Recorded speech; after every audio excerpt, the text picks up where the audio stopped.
दिनांक 25 ऑक्टोबर रोजी वर्धा येथील सावंगी परिसरातील आचार्य विनोबा भावे हॉस्पिटलमध्ये बिबट्या दिसला होता. त्यामुळे लोकांमध्ये भीतीचे वातावरण निर्माण झाले होते.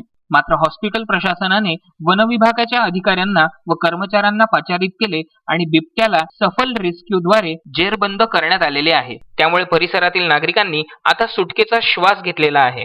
सदर बिबट्या पकडण्यासाठी वनविभागाला 4 तासांचे रेस्क्यू ऑपरेशन राबवावे लागले होते.